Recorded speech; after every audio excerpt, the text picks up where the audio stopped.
All right. How is it going, everyone? Welcome to our Wednesday Q&A, which didn't happen during the day because I knew I was going to be gearing up for the Milwaukee Brewer LA game and the Milwaukee Bucks game and all of that stuff. So I didn't really want to do the Q&A then because I needed to get all my work done instead that I would normally do during those time slots. So, yeah. Here we are, and again, YouTube kind of is stinking it up right now. Notifications are practically going out to absolutely no one, so that's a thing. In fact, maybe I should make a community post. Maybe the community post will get more people to the live stream. Right now, we're on pace for it to be our lowest viewed live stream of all time since they gave me the ability to live stream. Just because notifications aren't going out, people aren't aware it's happening. I've tweeted it out. It's on Discord. What you gonna do? That being said, all right, got the community post out. So hopefully that gets things to an extra chance of people potentially getting notifications. Until then, I guess we could just talk about some news or something. You know, we don't have any questions right now, it doesn't look like. Do I want the Red Sox or Houston tonight? Houston. Never really liked the Red Sox. Let's see here. Just glancing at some of the games here. So like Siberia 3 is going to be available on Switch tomorrow. They're just okay games. Nothing to really write home about.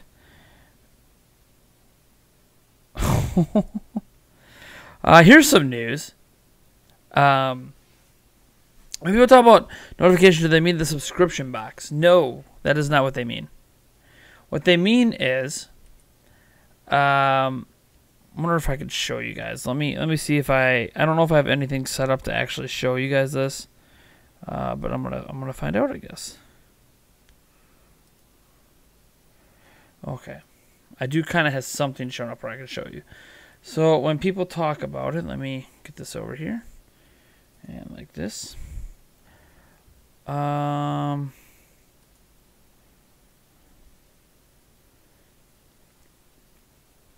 All right. So when people talk about notifications, what they mean is this right here. You see this bell up here? You mouse over it, it says notifications. Like I have one notification right now. My notification is that Wolf Den is live. See, I got the notification there live. And the reason that this notification matters isn't so much on desktop computers. It matters on your phone. Because what will happen is, like every other notification on your phone, it'll pop up so you'll know, hey, look, they're live. Unfortunately, YouTube has done a terrible job of sending out notifications, so people aren't finding out about my videos. They're not finding out about my live streams. It's kind of just a hot mess. The only way my videos are getting views is essentially people who aren't subscribed to my channel getting it. Not that some people aren't getting notifications, but in general, notifications are not going out. It kind of sucks. It's been this way since Monday.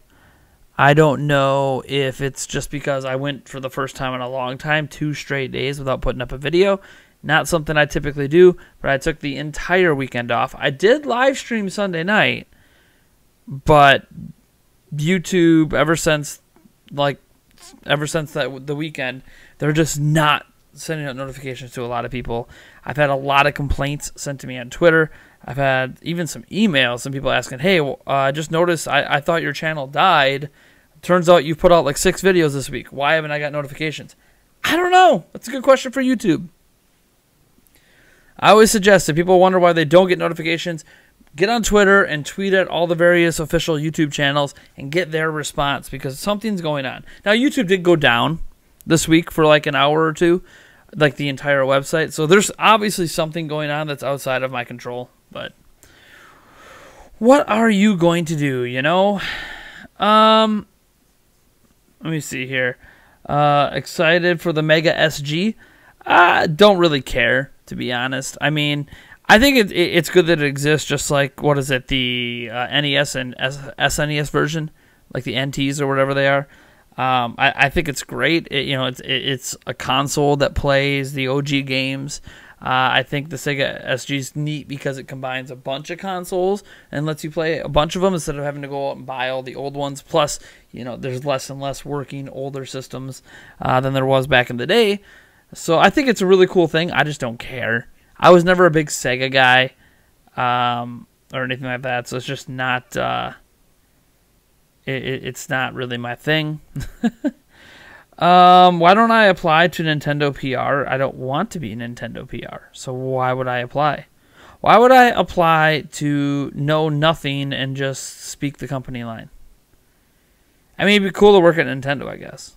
But, yeah. What's my favorite 2D Mario game? That's a good one. Favorite 2D Mario game? Man, probably... Ooh. See, I really like New Super Mario Bros. U, but I think I'm still going to stick. See, I always go back and forth between New Super Mario Bros. U, Super Mario World, and Super Mario Bros. 3. But see, the thing with Super Mario World is once I get up past like the second world, I don't really like it as much. Most people just remember the first world anyways. They don't really remember anything else in the game because it got really difficult at one point and then people just didn't play. Super Mario Bros. 3 is a classic, of course. So I don't know. Somewhere in there, I'm not exactly sure which of those 3 I would put at the top, but those are definitely my top 3 in whatever order. Depending on what mood I am is probably depending on which one I'm going to pluck. Like if I want to go true co-op play, New Super Mario Bros. U all the way. Like I beat that with my fiance. It's one of my favorite games I have played in a long time. Not that I haven't played some great games, but I don't really play a lot of games with my fiance. Believe it or not, she's not really a gamer, which is fine. She expands my horizons in other aspects of my life. I don't need her to expand my gaming horizons. But there are a select few games we have played together, and Mario Kart, of course, and, well, New Super Mario Bros. U, and we loved it. And I think it was because we played it together and we beat the game together. We went 100% of the game together. It was great. And yeah, so like if I'm ever thinking about co-op, I always have these fond memories of just, I don't know, maybe just the time I spent with her playing that game. It was special to me because getting her to play video games can be like pulling teeth at times. She'll play some games on her phone, of course, but nothing like with me. Like she's really into a game Holio on her phone, which it's fun, it's addictive, but you don't really play with people. So yeah, that's probably I might get her to try out Super Mario Party with me eventually.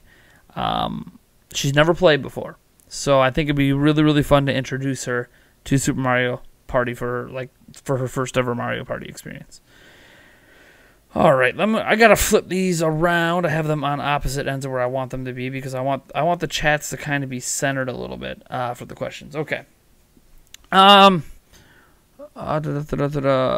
hire people who are critical about Nintendo. I don't know if that's the case.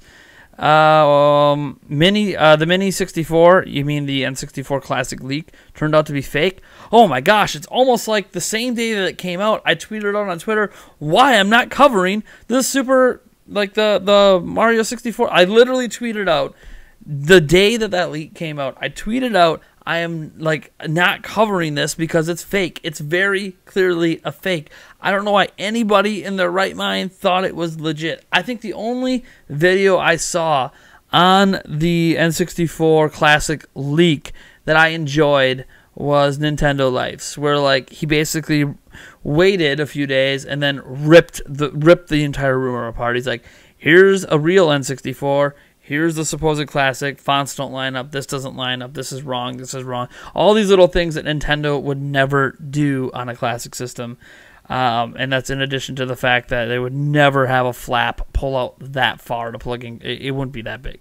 It would be like the SNES Classic where it's literally just a fold down.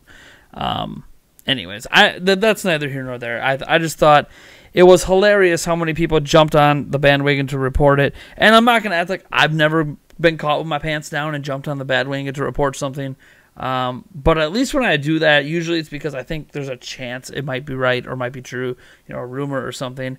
I doubt there was zero chance. I literally zoomed in Photoshop and I'm like, this doesn't look like someone took a picture. This to me looks, and I have a very amateurish Photoshop eye, like a render on a computer. But that was me. That was my take. So I didn't really want to make a huge deal out of it. Sure, probably missed out on a few thousand views. I probably could have got on a video about it, but if I'm gonna get views, I want it to be on some on quality content, not just tossing every hot button thing out in the wind when I already know from my initial look at it that it's not real. Like, why continue the spread of misinformation or false hope? Yeah, an N64 Classic's gonna come, but no, that wasn't it. Let's see here. The Genius of Battle DFG says, "Hey, Mr. Prime, how are you holding up, sir? Also, greetings. I'm doing all right. Doing all right. I don't have too many complaints. I've had very little free time lately where I'm not working or not, doing things with my kids and my family. That's just the life of a parent, right? I'm a parent of 3. I work. My fiance works. Not a lot of free time around here. It's been a struggle even for me to catch the baseball games going on with the Brewers and the NLCS because I can't just watch the baseball game. I got other stuff I got to get done. There's stuff around the house that still needs to get done. We got to get everything ready for winter around the house. Thankfully, we do have we have a swimming pool. My parents gave me one of those blow up ring ones that blow up. I do have that down and put away, but there's some other things around the yard I need to go get done. And it's hard. It's hard to squeeze all that stuff in, which isn't even free time use. That's just stuff that needs to get done. But whatever. It's life. We'll get to it when I get to it, I guess. When push comes to shove and I don't have a choice. Let me see. Got a Mega Man related question for me. My favorite Mega Man X title. The OG. Oh, wait, no. Hold on. 1 second. Hold on. No. Hold on. I'll recognize it by the box art. Hold on. Oh, okay. Let me see here. No, I don't want the collections. I want, there we go, like the X7, X6, X5. Okay. Hold on.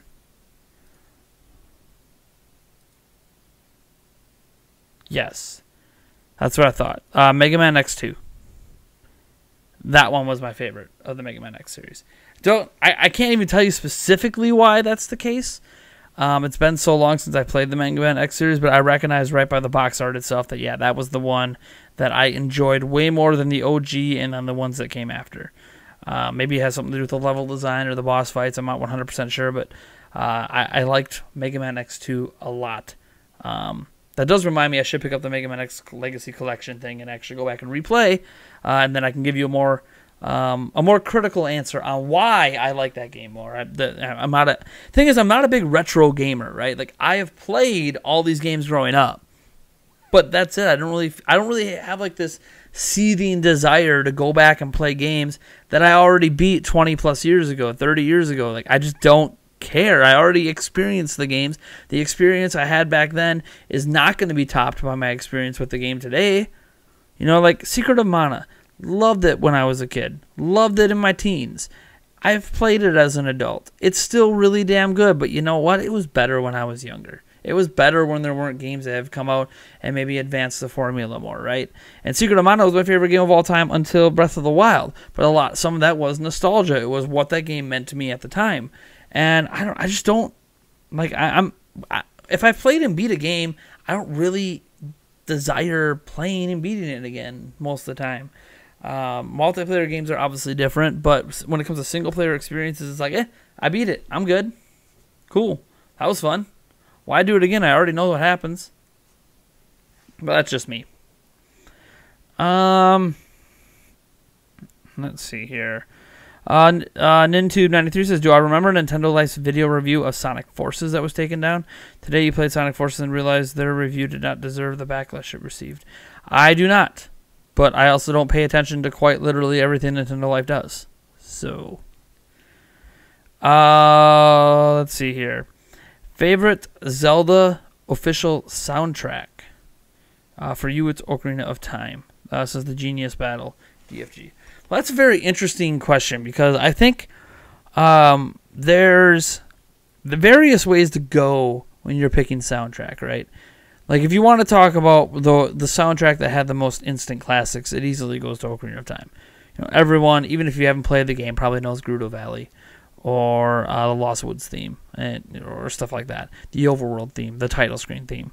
I think a lot of people it just had that. It was like in the heyday of like hardcore melodies just sticking with you, right, back in the day. Like, there wasn't a lot of soothing stuff. It was just like, here's a melody and it beats it into your head, and then you just remember it. Like, it's easy for me to recall songs from Ocarina of Time, and that's not a bad thing. So I think, you know, for those reasons, that's obviously up there. I think Majora's Mask thematically was probably a better soundtrack, but that's also about if you prefer, you know, one that's more thematically, like, emotionally impacting versus one that's just catchy and memorable, which is what Ocarina of Time is basically pop songs, right? That's the way I kind of view it. Ocarina of Time is the pop song soundtrack of the Zelda series, right? It's just songs that stick with you. You're humming. You can't get them out of your head. But I don't think that means it's the best, right? It might be, and I like pop songs, so it might be the best. But there's a lot of directions to go. You got Skyward Sword that had some of the first orchestrated music to exist in a Zelda game, and some of that music is just magnifico. You also have the music that I think best fits in the game. And to me, just in terms of atmosphere, what Breath of the Wild did with their subtle tones and their callbacks and making the music more of an accent to the world around you rather than a focal point, I think actually fits gaming better than just loud, overbearing soundtracks that exist because the world is dead. I mean, as awesome as the Gerudo Valley theme is, right? Like, it's just sitting there and it's blasting at you as you're running through the desert. It's because there's nothing going on. Like, you need to get pumped about the song because the world is just dead. It's not alive. It's just a bunch of polygons that you're running through. Whereas, like in Breath of the Wild, there's a world there. There's living creatures. There's wind and rain and elements and all this stuff that like should be at the forefront of the sound. So I actually really prefer the way Breath of the Wild approached their soundtrack. Yes, it doesn't mean they don't have a few tunes. Obviously, the Hyrule Castle one stands out in terms of one that's a little more overbearing than just the atmospheric stuff. But I really, really loved the approach and the feel of that soundtrack intermingled with the world. So that's another way you could pick an official soundtrack you like best in Zelda. There's I think the best trailer music is the 2004 Twilight Princess trailer music. That was probably the best trailer music, but not really official soundtrack stuff. It's hard to go wrong with any of the Zelda 1, Zelda 2 soundtracks, the ones that kind of founded the whole foundation of everything, gave us the Zelda theme song. There's a lot of good choices. It's hard for me to just pick one. I don't have it on this computer anymore. I used to have like a playlist of all my Zelda songs and stuff, but it's actually not on this computer. It's on my old computer that doesn't work anymore. So actually it's probably not there anymore because the hard drives are dead. So it's tough. I think I don't know if I could just pick one. Zelda's a weird franchise for me. I don't think I could pick one. Just one. I don't think I could. Because I love various different ones for different reasons. So I guess I could just give you like three.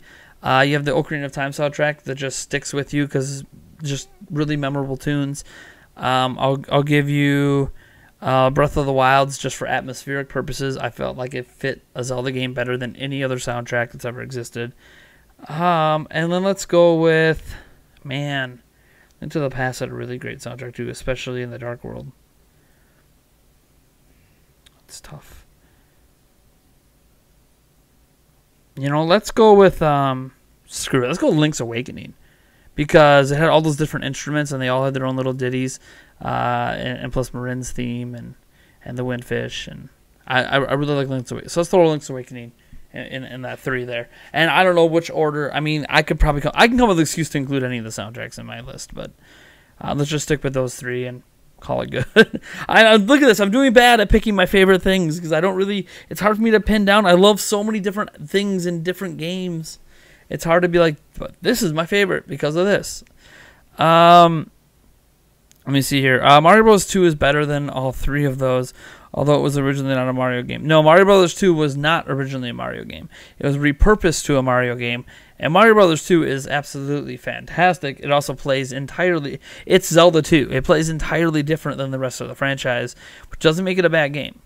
I just didn't like it as much as Mario Bros. 3 and Super Mario World.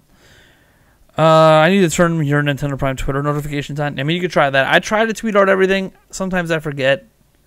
Twitter's always on like the back burner for me for making sure I get videos out on it. Let me see here. Do you think Godslayer5658 says, do you think the Switch would be as big of a success if the Switch Pro came out as the original Switch as intended? Oh, you're basing that on the rumor, right? That's the rumor from Rich at Review Tech USA, who said that whatever version of Switch we're supposed to be getting next year was actually the OG version of Switch, and the version of Switch we have now, which my Switch is dead because oh my gosh, I let my 5-year-old son play my Switch. Is it dead? Oh, almost dead. 17%.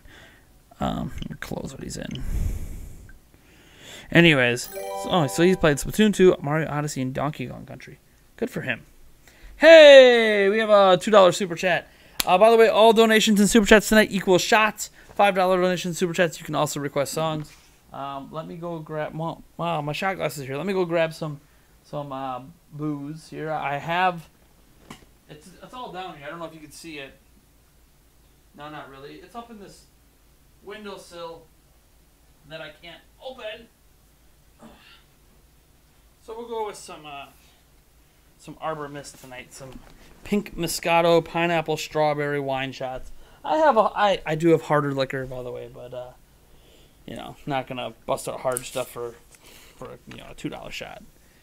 All right. This is a big bottle. Thank you so much. Who was that? Was that Edward? Probably was. Let me switch to live view here so I can see yep, Edward. Thank you so much, Edward. All right.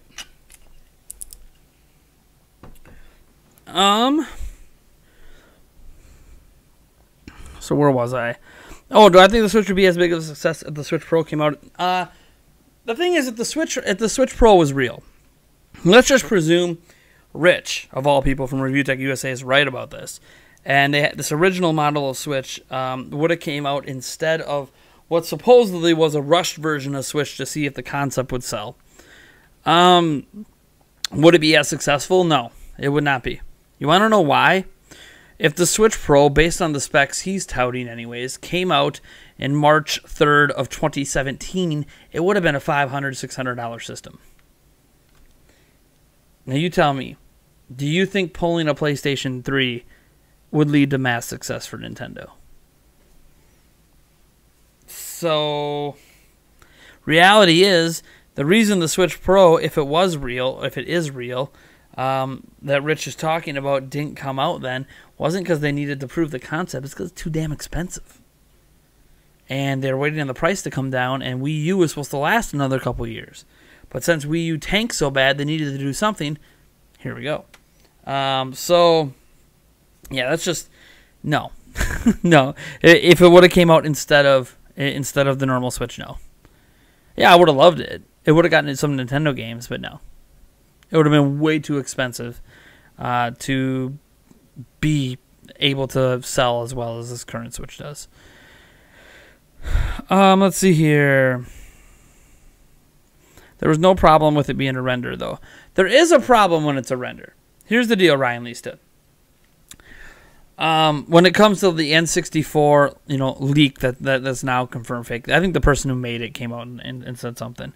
The thing is renders don't leak. I hate to tell you this. Can you tell me the one time from Nintendo of America a render has leaked? Just one time. I bet you can't, because it's never happened. The renders do not leave Nintendo of Japan. They're not even here in the United States. Like, if Reggie wants to see a render of what the Nintendo Switch looked like, they would make him fly to Japan. They won't even text him it. They won't even email him a render. Nintendo is so protective of early renders of their stuff. No, the last thing you would see is a leaked render of an official Nintendo system. That's not what happens. That's one reason. Like, if it's a render, then there's no problem with it being a render. There is a problem because a render has never leaked. Not once in the history of Nintendo has a render of a system leaked. Period. It's never happened. So suddenly it's happening for the N64 Classic, a system that would be really, really easy for any fan to mock up themselves? No. So as soon as I could determine that those images were made on a computer, that pretty much debunked the whole thing for me. There's like a 0% chance that it was real. The only hope for it to be real is if it looked like it was a picture of an actual product. And even then, with 3D printing today, as was proven with Switch, when people pretended they had the Switch on hand and it was just a 3D print, it doesn't really mean anything either necessarily because of the 3D printing being massively available to consumers. So, yeah, wasn't buying it the entire time. It's not releasing this holiday, so why would there even be a physical thing out there to take pictures and leak from? It's releasing next year. So, and you might be like, how do you know? I can't tell you how I know, but it's releasing next year. Next holiday. And if you don't want to believe me, fine. Take it as my guess then. I'm guessing it's releasing next holiday. Not like this holiday. Next year's 2019. Holiday 2019. Where is my Starlink? I have a digital copy. I'll show you. Yeah. I love the title screen in Starlink. See if it'll boot up here. My battery's pretty low. I should probably put this on the dock and charge it. Thanks, Aiden. That's okay. He had fun. And it doesn't look like he did any extra damage to the Switch. I need new Joy-Cons. They really beat up my Joy-Cons. I mean, they still work, but it feels a little rough on the hands now on the corners. It's like one of my kids chewed on them or something when I was cooking dinner. Come on, finish loading to the title screen so I can prove to you I have Starlink Battlefront. At least you know I already live streamed it. And it was Fox. Like, I played with Fox, so it's obvious I have the Switch version. Come on. Alright, Ubisoft, blah, blah, blah, blah, blah. Snowdrop Engine. Another reason that's on Switch, Snowdrop Engine. Come on. It always takes so long to... I don't know why it takes so long to load this game. Once you're in, you're good. There it is. Yeah. Sterling Battlefront. So, love it. Love it so far. If anyone was wondering my initial impressions. Love it. That's all I'm going to say. I want to play more of it, and then I want to get at least... I'll probably beat the game. I don't know if I'm going to do an official review, but I probably want to have a long conversation about this game when I'm done with it. That's going to be kind of like a review, but more of an off-the-cusp thing. I'm not really picking out specific things to analyze. It's just going to be my general thoughts on the Starlink experience. Obviously, right now I'm loving it. It's everything I thought it would be, but got to play a lot more of it. You know, I'm only a few hours in. You know, maybe 4 hours in now. Let me see here.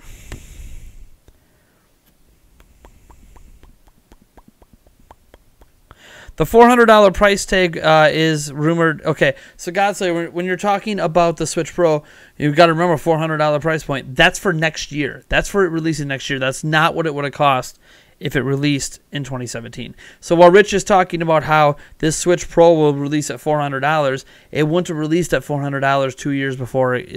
Remember, in 2019, $400. That would not have been $400 in 2017. So if it would have released instead of, it would have been more expensive. It wouldn't have been $400, guaranteed. And I don't think Rich's specs are happening anyways at $400, but that's a whole nother conversation point.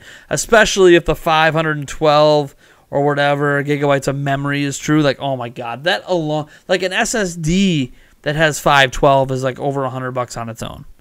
So, I mean, it's unrealistic, some of the stuff he said, but I guess we'll know next year when it doesn't happen. Let me see here. Will Platinum Games lose their job because Starlink is much better than Star Fox Zero? Why would they lose their job? Platinum Games is an independent company. Right? You know that, right? They're not a Nintendo studio, so why would they lose their job? Platinum Games is an independent studio that works with all platforms. So, yeah. And Star Fox Zero was actually pretty decent. The things that held it back seemed to be mostly Miyamoto trying to force in the motion controls and the tablet stuff. That was on Miyamoto. That's not on Platinum Games. So, try again. Maybe it's just a sign Miyamoto should stop working on these franchises and focus on the things he wants to make instead of the things that Nintendo seems to force him to make. Like, oh, you need to prove the concept of the system for us. Why? Just let Miyamoto make what he wants to make. If it ends up being some weird, obscure thing like Wii Music, then oh well, let it be some weird, obscure thing like Wii Music. I think that he's earned the right to pretty much do whatever the heck he wants at this point in his career. I mean, heck, I think the last really great Miyamoto game was probably Pikmin 3. Because he headed up the Pikmin 3 project, and that was really good. But, you know, it feels weird saying it, but I haven't played a lot of very good Miyamoto games the last decade. Kind of sucks. But, you know, he also is well into where most people are already retired. So, let me see here. Will a Star Fox? Will Ubisoft make Star Fox 7? Has there been 7 Star Fox? I don't think there's been 7 Star Foxes, has there? I don't think there's been 7. Let me double check. Maybe there has been. All right, so you have obviously Star Fox, the OG. Then you have Star Fox 2, which we only really got on the Super Nintendo Classic. So I guess you can count that as 2. There was Star Fox Guard. It's not really. I'm not even gonna count that. It's not really even a full Star Fox game. Star Fox Zero. Obviously, that's Star Fox 64, Command, Assault, Adventures. I guess that's already 7 right there. So, and you can't call, Star Fox 64 3D because that's the same thing as Star Fox 64. So I guess there's already been 7, so it would be 8. We had 10 bits by Go With The Craig, and then we have a song request by Edward, Wasteland, or whatever that is. Wasteland by Lamatos. All right, get his song requested in here. Let me turn this down. Why is it not giving me Wasteland? Wisconsin's finally turned a corner. And I know there's an ad playing. I'm going to turn down the music a little, though. So I talk over the music. Of course, I can't skip the ad, because why would they allow me to skip the ad? That just makes too much sense. There we go. Alright, so this was Edward Norton's song request for $5. Thank you so much for the support, by the way. Both Go With The Craig for the 10 bits and Edward Norton for the $5. So let's see here. Had to unfriend a friend. He's been doing things. Doesn't want to leave my house. Always wants me to drive him around. And he gets mad when I'm at work. But if he works, no. That's fine. Yeah. That's not really even a friend. I mean, there are times friends are in need and they need that kind of help. But that's just someone who's using you. So, I mean, do what you gotta do. So will Ubisoft make a new Star Fox? Probably not. I don't think Nintendo's gonna I mean, I talked about how they might do it, but I don't think they're gonna have them do it. And besides, you gotta remember that rumor about the Star Fox racing game is still out there from Retro Studios. And now because of Starlink, it makes even more sense to put some space between that and the racing game. Which apparently is more than a racing game. Oh, we got a $10 super chat from Neil Willis in the house. He did a 10 spot. You know what? Just for you, Neil. We'll bust out the kinky for that. I got you, buddy.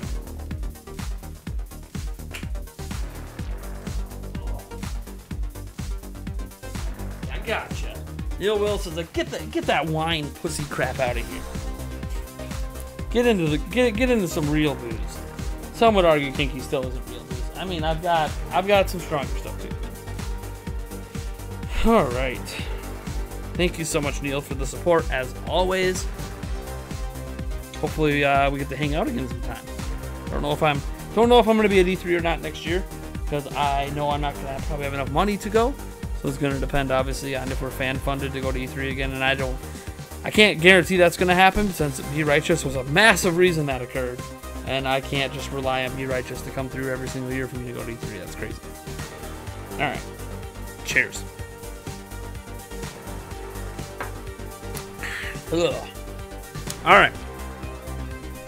Let me scroll up here and see what I missed. Oh, by the way, be sure to ping me. It's an easy way for me to scroll through the chat faster and find the questions. I try to find them even when you don't ping me, but pinging me just makes it go a lot quicker. Go With The Craig, with his 10 bits, he said, is Pikmin 4 vaporware? No.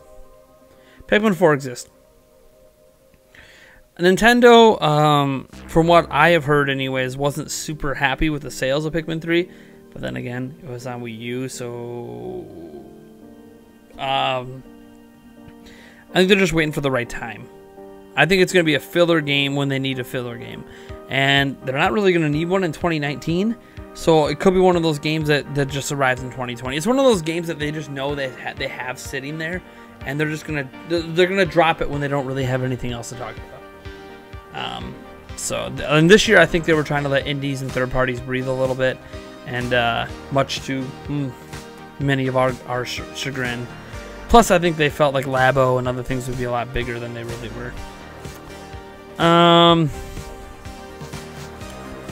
see. Dynamic Kirby has a Core i5 in their laptop. Nice. Your laptop broke recently. Can I just take it out and put it in my desktop?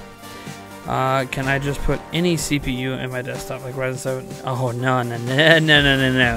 No, dynamic, Kirby. No. You can't just take any CPU and put it in any computer. No. For starters, is it a mobile CPU? Just because it's in your laptop doesn't mean it is. Some laptops are running the full-fat desktop CPUs. If it is the desktop CPU and it's not soldered to the board, technically you can remove it and use it in a desktop, but you need to make sure that that CPU and the desktop is using the correct motherboard for that CPU. Motherboards have sockets, LGA, blah, blah, blah, and chipsets. And you need to make sure that not only do you have the right socket, but the right chipset to support that GPU. As an example, if you had like a Ryzen 7, you would need, what is it? You would need a... I think it's a Z something. Oh no, so you would need like an X470 style.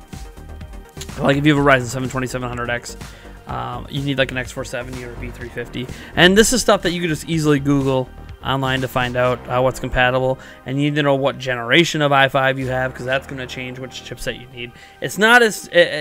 well, like, people like to make PC stuff out to be really easy and like adult Legos. It is, but you still have to have the right pieces that fit with the right stuff. Otherwise, you're just going to ruin everything. Excuse me. So, yeah.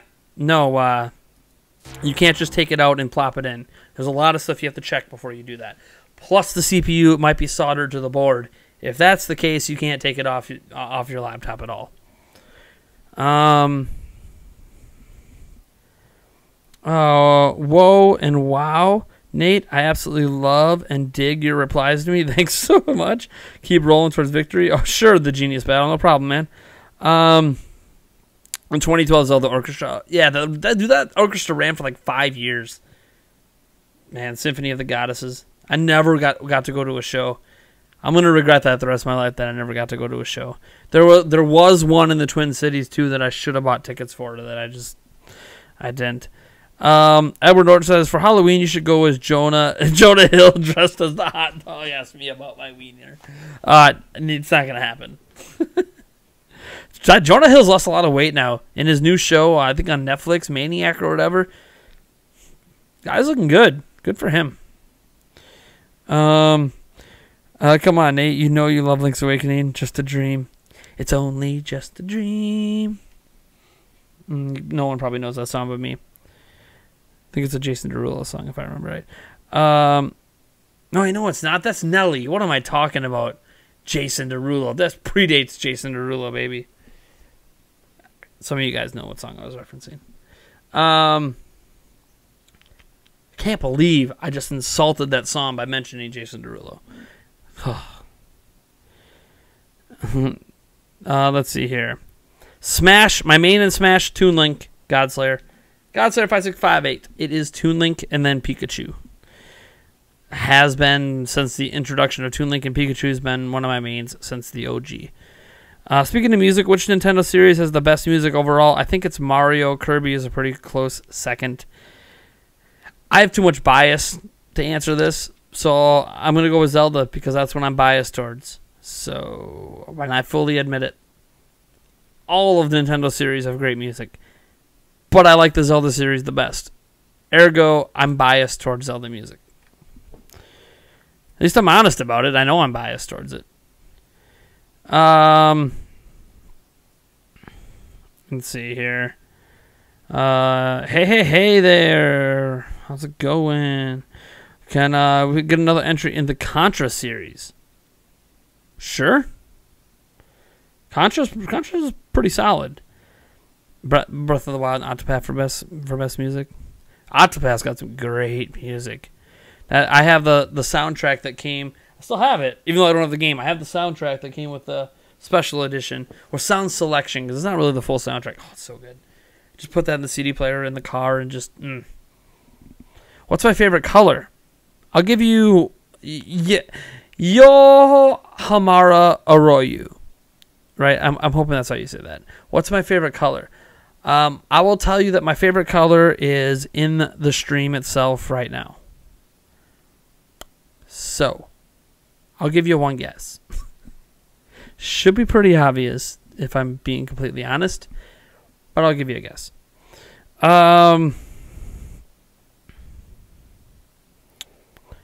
Like it or not, we're getting a new Switch in the next 1 or 2 years period.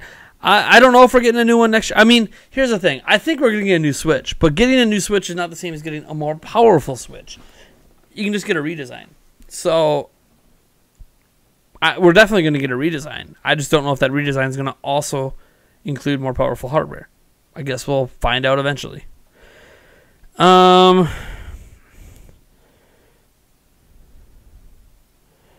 see here. If Rainbow Six Siege comes out on Switch, geez.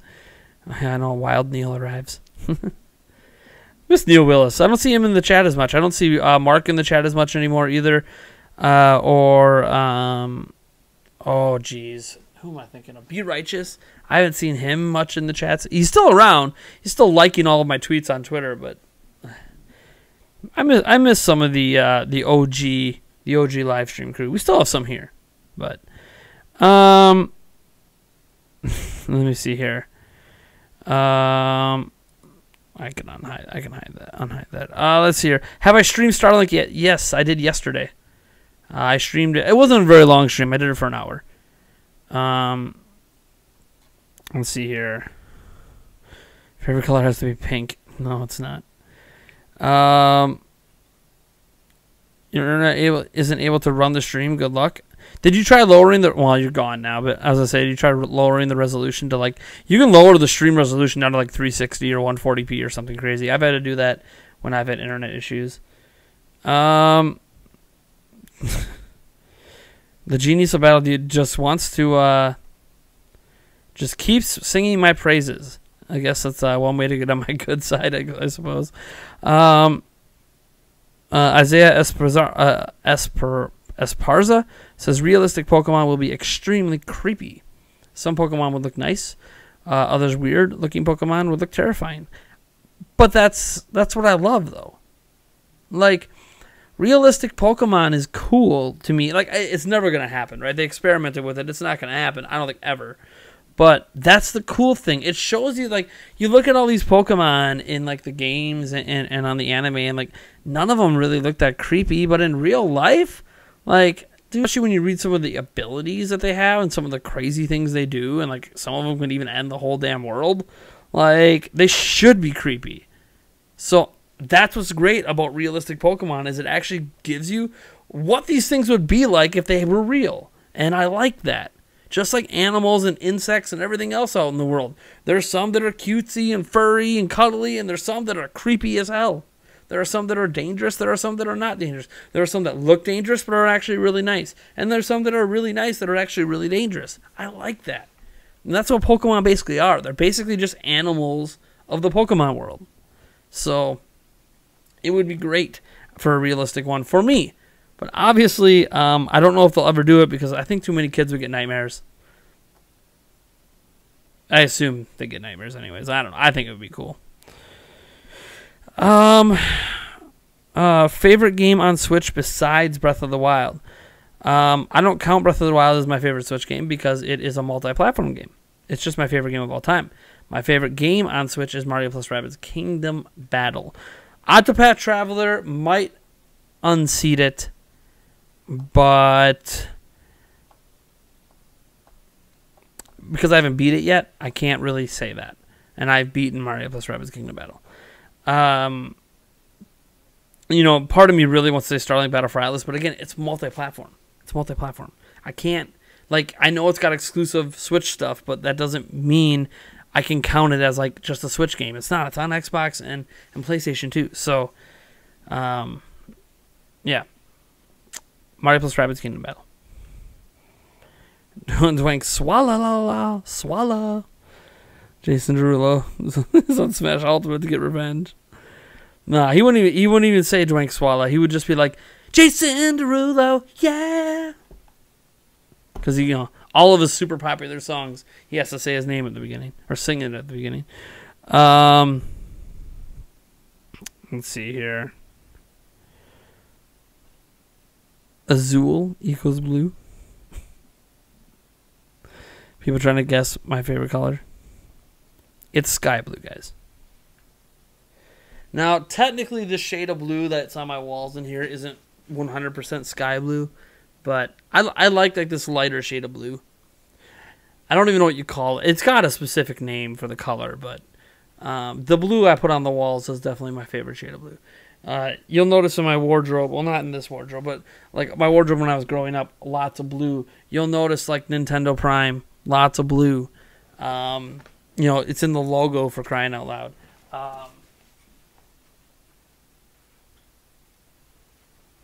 Like, why did I pick up this Pokemon hat? Not just because it's Pokemon with the light blue. You know, what did I love about the logo? It's got lots of light blue in it. Like, you know, what do I like about this press-only replica Ocarina of Time? It's kind of sort of light blue. You know, why do I have the light blue, neon blue Joy-Cons or whatever? Because it's kind of sort of light blue. So, yeah.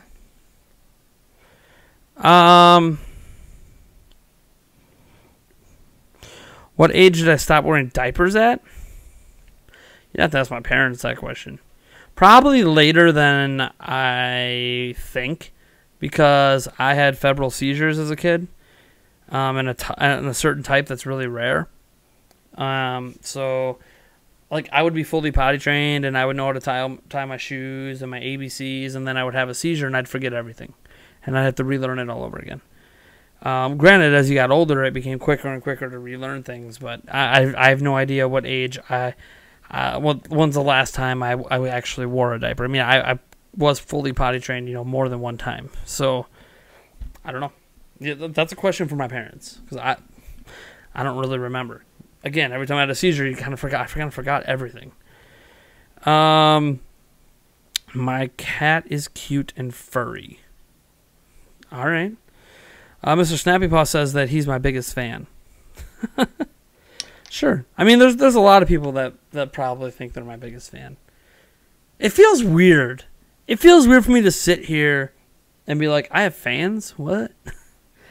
Wow. What do I do to deserve fans? I'm just a guy with a passion for Nintendo that makes content based on his passion. Do these live streams based on, like, it's a wonder to me people even want to watch me sit in my basement talking about this, like, that people even have questions for me, that they care about what my answers are. Like, it all mind boggles and baffles me, because who the hell am I to have an opinion that anyone should give two craps about? So, like, it's funny when people go in the comments and try to insult me and say, like, oh, why should we care what you think? I'm like, I never said you should. No one has to care what anybody thinks. That's the beauty of the world, you know. The only thing that matters is yourself, right? What you think. Truly. I'm your biggest can. Period. I mean, you're my biggest can. I don't know. I got a pretty big can here. You see this? I mean, this is a can. Nice metal can. It's caramel sea salt popcorn from what is it, Boy Scouts that I bought? Cub Scouts. I mean, it's a pretty big can. I don't know if you're a bigger can than this. It's probably the biggest can I have in the house. Well, there's technically a trash can that might be bigger. And not like, you know, like a plastic tub, right? It's like a plastic tub trash can over here. Don't count that. It's not metal. That's not a real can. That's just a plastic bucket with a lid that you put garbage in. So, I mean, yeah. That's my biggest can. But I'll get that shot in there for you, Mr. Snappy Paws. What type of food do I like? Pretty simple. Mexican and Italian are my favorites. Yeah, Mexican and Italian food, kind of my favorites. I'm a little picky at times with certain things in my Mexican and Italian food, just certain little things I don't like. But cheers, Mr. Snappy Paws. Oh! Woo! So yeah, Mexican, Italian, those are my favorite. This is why I like every now and then if I'm streaming, you'll see me eat a taco because I made tacos. Tacos aren't even my favorite Mexican food. It's not really even Mexican. It's more like American adapted to Mexico, anyways. Chimichangas, tortillas. Chimichangas are awesome. I really love those. There's a whole bunch of Mexican food I really like, and then Italian food. And I'm not just talking like pizza. Obviously, I love pizza, but that's not really, fettuccine and stuff like that. It's just awesome. But then I really, really love teriyaki chicken, and I like Chinese and Japanese. American, obviously, burgers and stuff like that. I like a lot of things. Pretty much anything that tastes good, I like it. The things I don't like are the things that don't taste good that I should be eating. I don't like sushi. To me, it tastes like I just grabbed something out of the ocean and took a bite out of it like I'm a caveman. I don't like it. It's disgusting. Doesn't even matter if it's just a straight veggie one without fish. Still tastes like garbage to me. Don't know how anyone likes it at all. And that's the thing. Like, that's really healthy. So why don't I like it? I don't know. And I like vegetables. I love vegetables. Hate sushi. I actually like vegetables way more than I like fruit, which is pretty unusual. I'm a vegetable person. I don't have it anymore. I had a whole jar of pickles that I was snacking on all last week that I just put in the recycling because I finished off. Love vegetables. Need to get more of them in the house, if I'm being honest. I don't even think. Oh, I think I have a can of black olives upstairs. Usually I save those for parties though. Watch any Western cartoons / anime. Anime, not really. I used to when I was younger. I just don't have the time to really get into it anymore. Whether it's Western or Eastern. As for cartoons, I mean, my kids watch cartoons, so I watch cartoons. Whether it's movies, like I went to Hotel Transylvania 3, stuff like that. Really good movie. I like the Hotel Transylvania movies. The Incredibles, the new one, I went to that. And cartoon-wise, SpongeBob. It's like the master cartoon in this house. Don't know what to watch, turn on SpongeBob. But then there's a whole bunch of little kid shows, and there's Paw Patrol and whatever the clone of Paw Patrol is on Disney Channel, the Disney Junior Channel, because they have basically a show that's exactly the same thing, but it's not. Paw Patrol came first. Stuff like that. Mickey Mouse Clubhouse. Come inside, let's come inside. It's the Mickey Mouse Clubhouse. I could probably recite all of the little kids' cartoons. I used to watch South Park a lot, but now I just don't get an opportunity to watch it as much anymore. And I used to watch Family Guy a lot too. Once I met Yulia, I stopped watching Family Guy as much. And I don't know why. She likes Family Guy. I probably should start watching it again. I know everyone says it's not as good as it used to be, but I'm not like, I liked House all the way to the last season of House.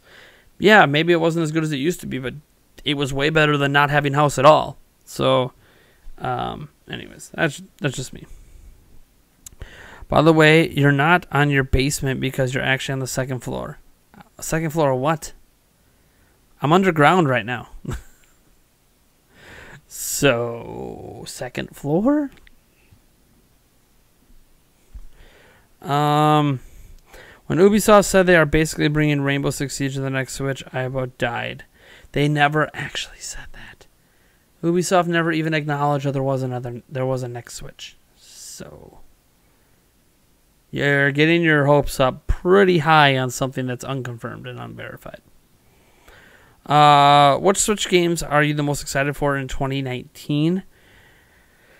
Probably Animal Crossing. Oddly enough, even though I haven't been big in the Animal Crossing since the GameCube. Animal Crossing and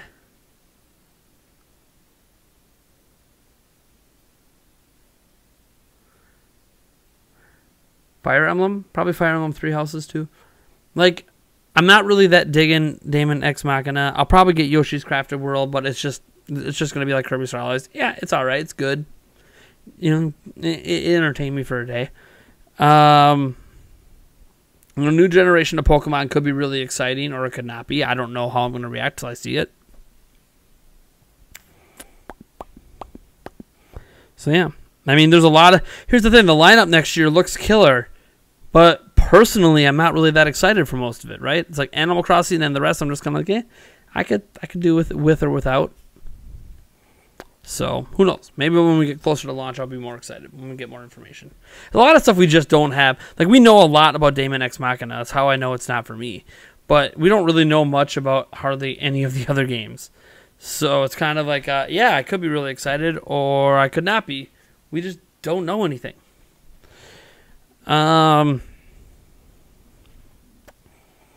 You watch The Loud House? Sometimes. I know what Loud House is. We used to not let my kids watch it, but then Yuli and I sat down and watched a few episodes and determined, our kids, it's okay for our kids. We monitor what they watch because, not because they're watching things that are super inappropriate, but it's one of those, our daughter has a way that she mimics the behavior in some of these shows. So it's not so much that I think she isn't mature enough to watch something, because she's the oldest kid. She's 7. She's about to be 8. But I mean, I don't know what to say. I guess she lacks the maturity. I guess that's the best way to put it, is she lacks the maturity, because she'll mimic these shows at the worst times, like in the middle of class, saying and doing really, really stupid stuff.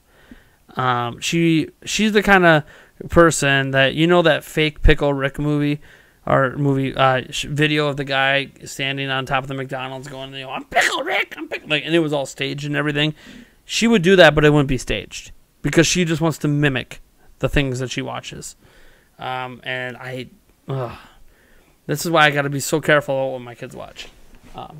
More so her, because she doesn't have this distinction between, it's funny in the show, doesn't mean you should do it in real life, kind of thing.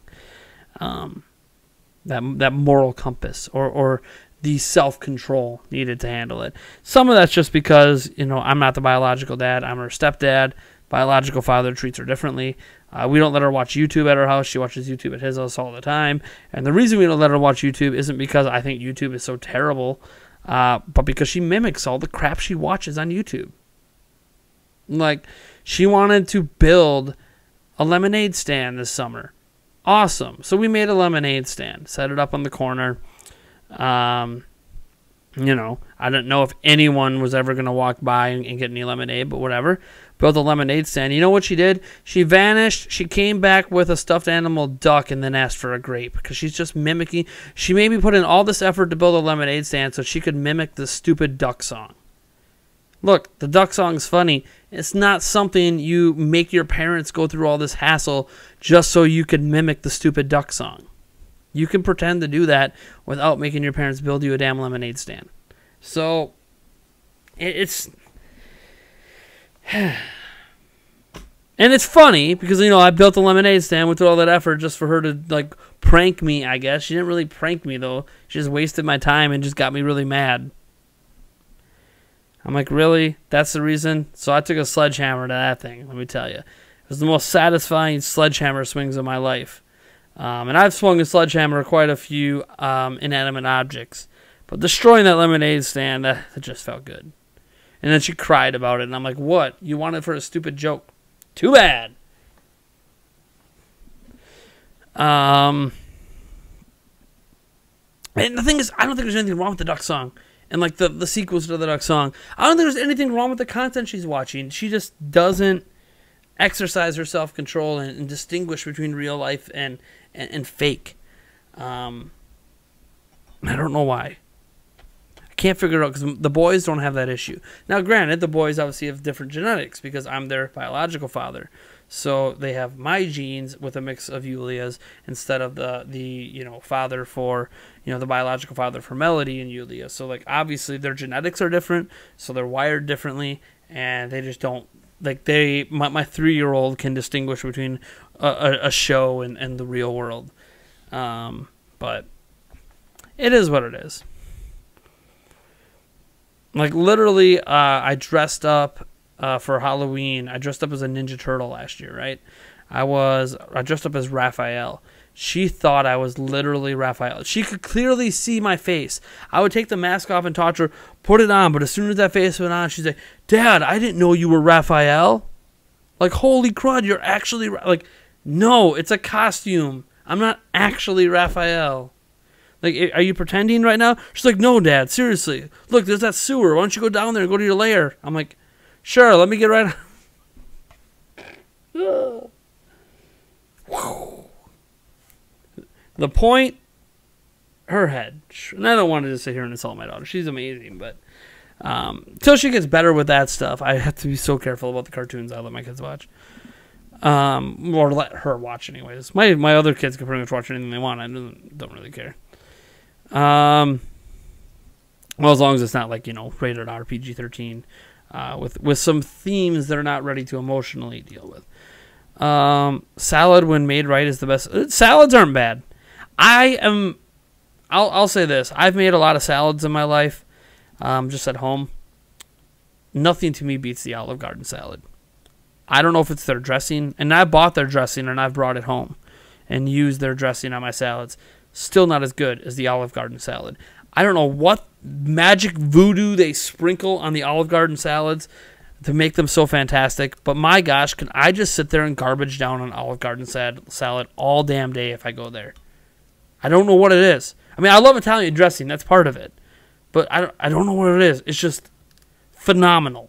Maybe it's the croutons. I don't know. It's just... And then they can put like that freshly grated Parmesan. Oh. And I'll do that at home, and it just doesn't taste as good. Probably because I'm making it myself. But...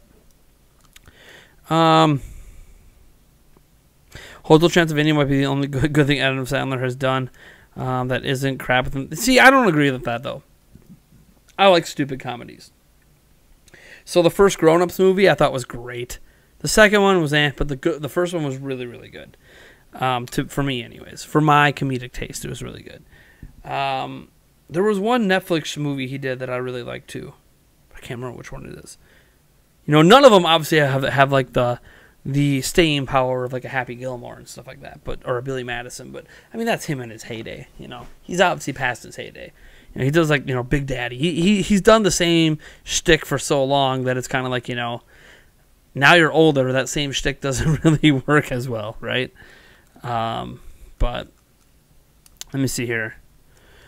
What do you think the console gaming landscape will look like 10 years from now? Same main players, all portable consoles, game exclusivity still a thing. Any other thoughts? This comes from Joe Prosco. There is definitely still going to be basically the same three main players. I think for physical hardware.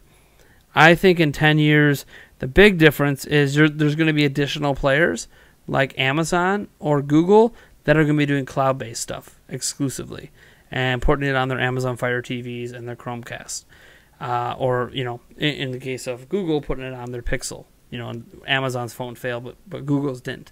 So I think that's a big difference, is that streaming services are going to be very much a part of the gaming culture. However, I do think Microsoft, Sony, and Nintendo will still be making physical hardware of some type in 10 years. And no, I don't think it's all going to be portable. I think Nintendo will be portable. I don't think Nintendo ever plans to go back to a standard underbox, under a box under your TV. I don't think they're ever going to go back to just doing that. I think there's always going to be some portable aspect now moving forward. It's what Nintendo's always been best at, and they're going to continue to be best at it. The Xbox and PlayStation brand are going to continue as standalone systems. Sony already basically confirmed a PlayStation 5 is coming, like a standalone box. It's coming. Okay, cool. And obviously when we're talking 10 years from now, we're looking more towards PlayStation 6. And while I think Sony and Microsoft will also have their own streaming services out, which, yes, are going to have exclusive games on them, just like Chrome will probably have exclusive games on it, their web browsing, streaming, Google's whole service. I think the next great fight in the gaming landscape is going to be over who can get what games exclusively on their streaming service. It's the same fight that we see today in the other entertainment space. Like Netflix wants the rights to this, but then Hulu wants the rights to that, and Amazon Prime wants the rights to this, and DirecTV Now comes in, and now we have live TV, and we're fighting over that. Who has local channels? Who doesn't have local channels? Blah, blah, blah, blah, blah. And eventually that's going to be a really common thing for video games. But I do think that Xbox, the Xbox brand, the PlayStation brand, and the Nintendo brand will all have physical hardware of some type 10 years from now. So, when do I think physical hardware will die out? I don't know if it ever will entirely. I think there'll always be at least one main player making it. Yeah, I don't think any three of them are going to back out at this point. Not right now. Create additional revenue and other game delivery methods, yes. But I don't think physical hardware is going anywhere for... Heck, it might not even vanish in my lifetime. However long that might be. 30, 40, 50, 60 years. I don't even think physical hardware is going to go away, even in that span. Or physical games, for that matter. I wish Cartoon Network and Nick would show all of their old cartoons along with their new ones. Why can't we have both? Because as they make new shows, there's not room to air the old ones.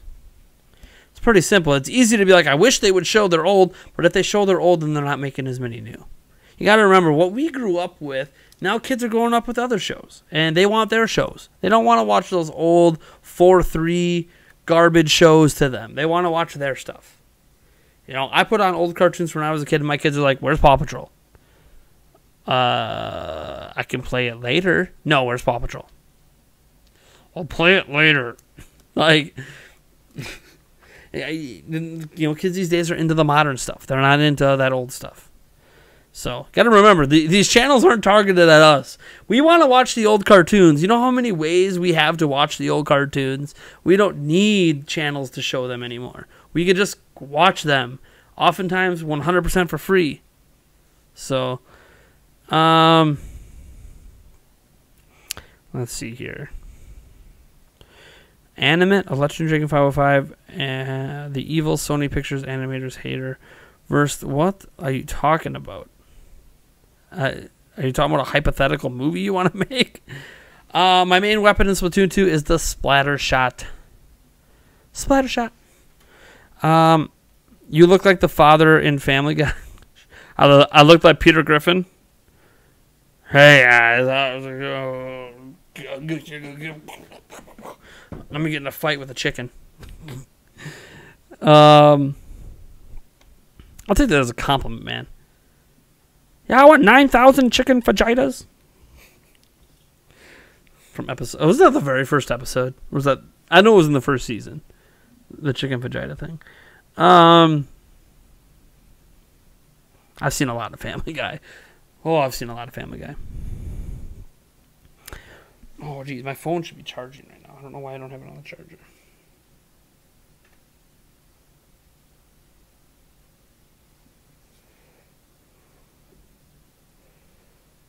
Okay, make sure my phone's charging, because I don't know where my actual phone charger is. Like my actual one I plug into the wall, it's just missing. All I have is this wireless one. Anyways, I tried mimicking cartoons when I was little. I screamed like Courage the Cowardly Dog in class. Yeah, excuse me, while I go cringe in pain. See, I used to use my imagination. I would pretend I was a Jedi / Ninja Turtle / Power Ranger, and I was fighting against all, the Empire that happened to also be part of Rita and the gang, and then the foot soldiers all were like the same enemies. And I would use my imagination and go to town, but I knew I was using I was consciously aware it's not real, right? I was just having fun and using my imagination, pretending that it was all real. And then when it was time to stop pretending, I would stop pretending. I wasn't an idiot. Like, I didn't feel this need that I needed to bring anyone else into my imaginary world, right? Like, I was cool living in my own headspace. And I know I can't expect every kid to be like that, but it's more like, I mean, come on. You got time and place. You got to learn time and place to do that kind of stuff. And she mimics, like, the stupidest stuff. The stupidest stuff. She's really into stupid comedy, and stupid comedy is funny until your kids do it, and then it's annoying. She didn't mimic thousands upon thousands of inappropriate video game animations of characters doing out of character things done by fans. That's because she hasn't seen it. Let her see that stuff and then she will.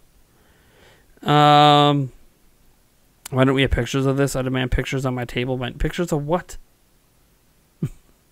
Well, looking forward to Dead Souls on Friday. I don't even know what that is. So, you mean Dark Souls remastered? Are you just trying to make a joke? Diablo 3. I don't know if I'm picking either of those up. So, well, I'm pretty sure I'm not picking up Dark Souls remastered. Diablo 3, I don't know. I own like every Blizzard game that's available on PC. I own, except Diablo 3. It's weird. It feels like I'm missing a collection piece there. It'd be neat to pick it up on Switch, but I don't know. I don't know if I'm going to have time to actually play it. That's my big thing with RPGs. They require such a big time sink. I don't know if I'm going to have time to... I'm afraid I'm going to Octopath Traveler, right? Like, I'm going to get 20 hours in, and I'm going to be having all this fun, but then I have other stuff to do, and other things come up, and I just don't know when I'm going to get back to it. Then by the time I get back to it, I forget what I was doing, and now it's not as fun because I don't remember, so then I start all over again, rinse and repeat. That's been my way with RPGs as an adult. Now, if I was actually going to like review it, that's different because then I force myself to be like, no, you're not going to set it down and stop playing, right? Like you'll set it down, but you're coming back to it tomorrow. Damn it. But then again, that's the thing you do for your job. I justify making the time for it because it's my job. Whereas when I can only use my free time, it's like, but I have so much other stuff I got to get done. Black Chinaman, Christ's son. What a name. I don't know if you answered this question already. You were looking forward to me streaming Starlink gameplay. Will you be doing that anytime soon? I just did it yesterday. Literally did it on launch day. So will I be doing it again anytime soon? Probably. Not sure when, but eventually. Friday's Fortnite. Maybe it'll be in a bonus stream. You know, if I do any bonus streams this week. Haven't really done any bonus streams much this week. That's why I have dogs, not kids. Dogs listen better, that's for sure. You're playing a lot of Dead Cells. That makes way more sense. Dead Cells is good. Dead Cells is good. Oh, I think I finally caught up with all that. Let me check on Twitch here. I'll go with the Craig says Nintendo Labo was a floppo. I'm sure they made money on it. Not as much as they thought they would. Legos are better than a PC because they don't need electricity. That almost rhymes. Almost. I hate the sound selection. Just give me the... Well, the sound selection's cool because it has a lot of great songs. I just don't know. Like, when you buy these collector's editions, you spend $100. Like, why can't they just give you the official soundtrack in there? Those discs are so cheap. They're pennies. Like, heck, don't even give me fine, don't give me a disc. Give me a download code, right? Oh, we got a $5 donation from Joe.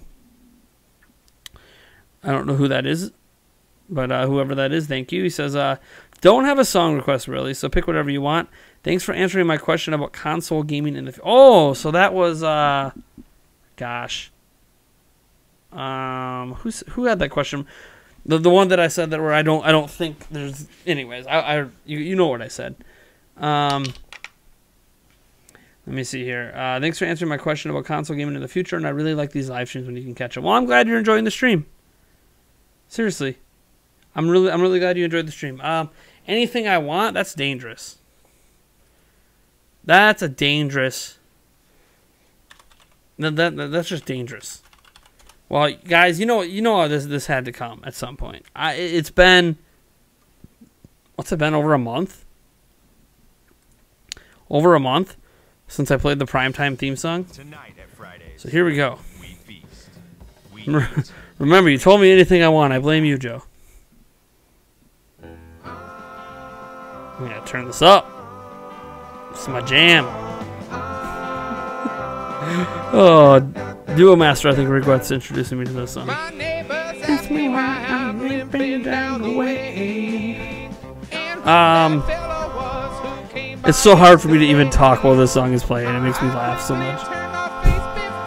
Stop the blush, 'cause frankly there is nothing I can say.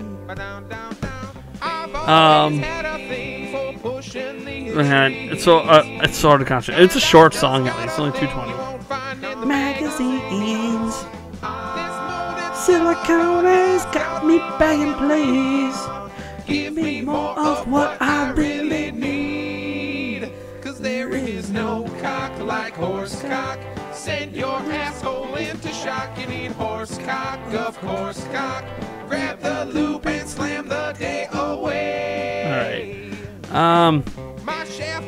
Black China Man. Christ. Again, what very interesting name you have.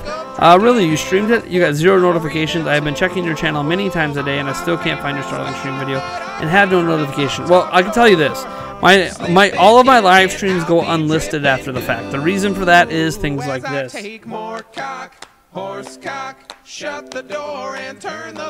Like, I can't let that go like live when one of my children might check my channel the next day, right? Like, I can't let these streams be like, I can't let my kids see me chugging alcohol and them thinking it's all great when they haven't gone through the experiences that I've had and learned how to be responsible with, like, I can't let my kids see that stuff. So my live streams do not go live after the fact 99% of the time. So that's why you can't find it after the fact. As for not getting the notification about it, that's YouTube. Now, I don't know if you've hit the bell icon, if you like videos, if you all that stuff. Like, those all things supposedly increase your chance, but it's just not the same thing, right? It's just not. So, you know what? I'm gonna do a shot for that one as well. After all, I did have to to seduce my audience with a little horsecock song. So, by Pepper Coyote.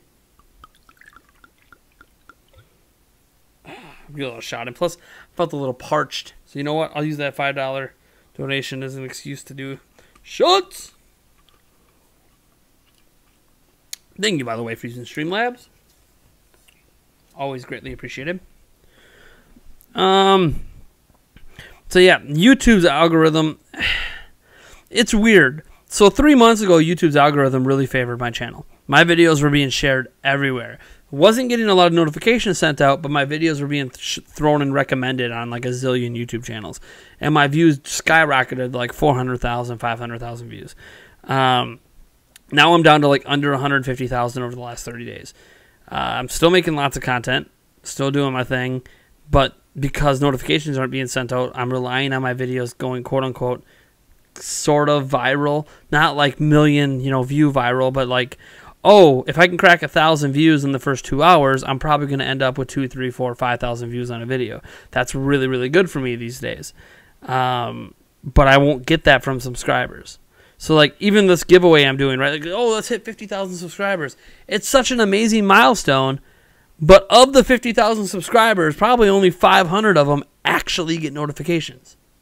So what does a subscriber number even mean anymore when so few of them actually get notifications?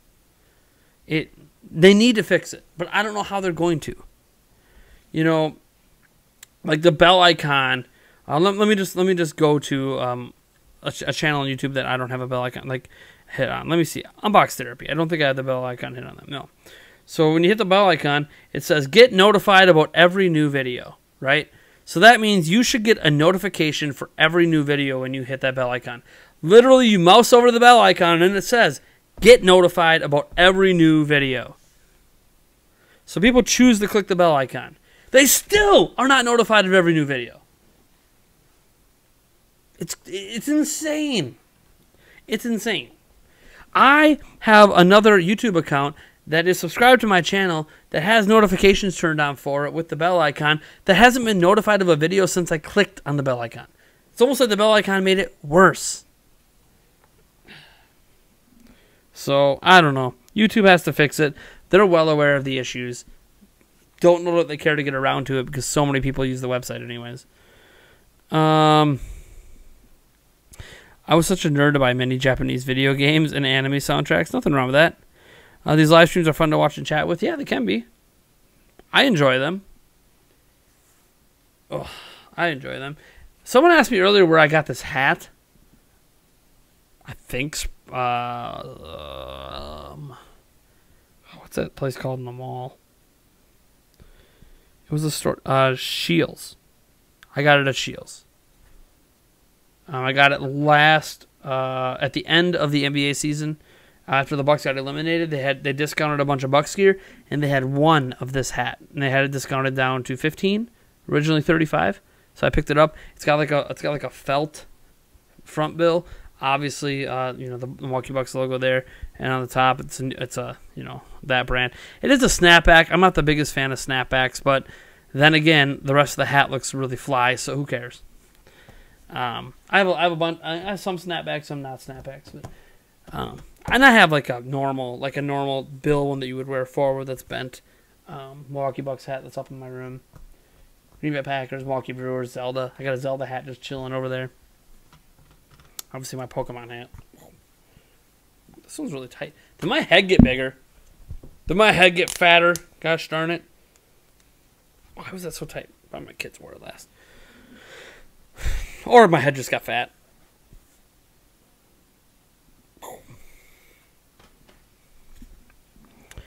What shape is the Earth? It's like a sphere, but I don't know that it's a perfect sphere. I know we have satellite imagery that kind of shows it as a perfect sphere, but I'm not 100% sure if it's actually a perfect sphere. It does spin on an axis, though. So, YouTube needs to treat YouTubers better. I watch a lot of your content, like your content, and have clicked the notification bell, but I rarely get notifications of your videos. Right? It's so weird. And like I have the I watch almost all of Philip DeFranco's shows, but I often either it shows up in my recommended, which I guess is fine, because I check YouTube enough, but I don't get actual notifications when he uploads new stuff. I have to either see it in my recommended, or I have to directly go to his channel and be like, there's no way he updates like 5 days a week. Of course there's got to be something this week. Then I'll be like, oh, look at this. I missed 4 episodes of the Philip DeFranco show. Like, thanks. Cool, I get to marathon for like the next hour and a half, but that's not how I want to digest the content, right? Like, I like Philip DeFranco, but, when you're watching an hour and a half straight, just like with any content creator, if I'm watching an hour and a half straight, it's kind of like, oh, okay, I'm good. There's only so much of this really crappy Trump news I can hear before before my head explodes. Do I enjoy bread? Sure. Is there anyone who doesn't enjoy bread? I think that's a better question. Bread is yummy. And I'm not just talking about like, you buy $1 loaf at a gas station or something. I mean, the homemade bread, Jimmy John's bread, Italian bread. There's so many different types of bread. There's so many. I can't even begin to describe how many different types of bread there are. But yes, I love bread. Everyone loves bread. They don't always love the carbs. They don't always love the calories you get from eating it. But it's good. Do I like pineapple pizza? Yes. Yes, I do. Fun fact, yesterday I had a pepperoni and pineapple pizza. Instead of, people like the Hawaiian pizza, like pineapple, Canadian bacon. Not a big Canadian bacon guy, but you put pepperoni instead of the Canadian bacon, I'll be all over that. Mr. M. Wallace. I was hoping it was W. Wallace, so I can be like, William Wallace subscribed? What? Do you have to tell people to use the bell icon if you want them to get notifications? I do mention it a lot. I'm like, hey, as always, I'm Nathaniel Overjans from Nintendo Prime, and if you like this video, you know what to do. And if you dislike this video, hit the dislike button. Subscribe for more content. And hey, why don't you hit that bell icon, and maybe you'll get more notifications. Or maybe you won't. Usually, every time I mention it in a way that, like, yeah, I hit it, but I don't know if it's going to work. Because I don't know if it's going to work. For some people, it works like clockwork, and they get every notification, no problem. For other people, it just doesn't do anything for them. Why that's the case, I have no idea. When you have a button specifically designed to manually turn on notifications for a channel, it should just work. But it doesn't. Heard you talking about your caps. I prefer a curved bill on my caps. You prefer a flat bill over a curved one? So, I prefer both.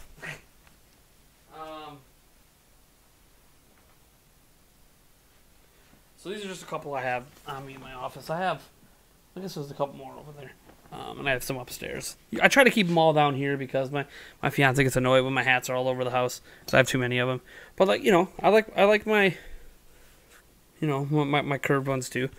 A couple things. When I wear my hat like this, one, I look in the mirror and I feel like I look exactly like my dad.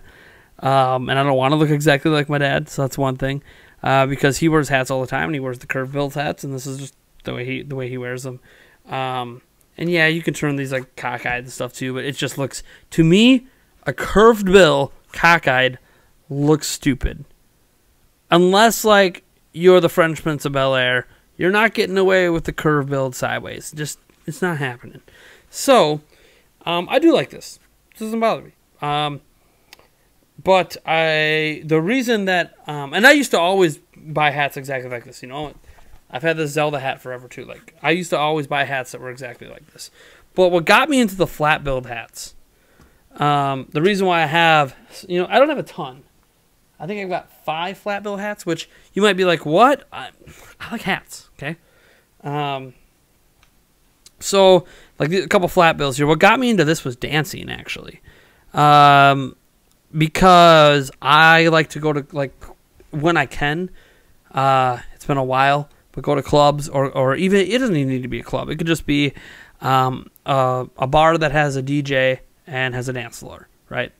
Like in my area, that's almost the closest thing you get to a club. So you go there, and there's a college town next door, so, like, you know, if it's packed, I like getting on the dance floor. Even at my current weight, I do not give a crap. I will get on that dance floor, and I will bust a move. I will look ridiculous, and I just won't care. I'm probably the most confident I am in my entire life when I am on the dance floor. Why? I don't know. I used to be pretty good at dancing. Now, can't do all the moves I used to be able to do. I used to be able to break dance a little. Can't even get into any simple breakdance form anymore. I've let myself go too much. But I got really into flat bills during dancing. I used to do a bunch of hat tricks. You can actually see me do. I don't do them enough anymore, so now I fail a lot when I try them, even simple ones. You know, like you have the one where like you take it off like this, and then you like flip it up like that. Like right there, I just landed a trick, which it's a very basic trick, but I don't always get it. But like there's a video I did where I was dancing at the end of it, and then I did a little hat trick thing, and it was actually really. I can't believe I landed. I did that in one take. It's an old video. I don't know if it was from last year or really early this year. And some people were like, "Oh no, now that you danced in a video," so someone said, "Oh, never dance again." So then, like, I made an entire video where I just danced for like 4 minutes. It's on the channel. It's live. You can go look it up if you want.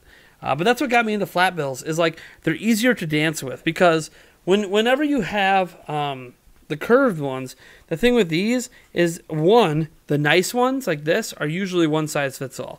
And even when you get the ones that have the backs like this, still, for it to stay properly centered on you and actually block the sun, you know, the purpose of the hat, it just moves around on your head too much.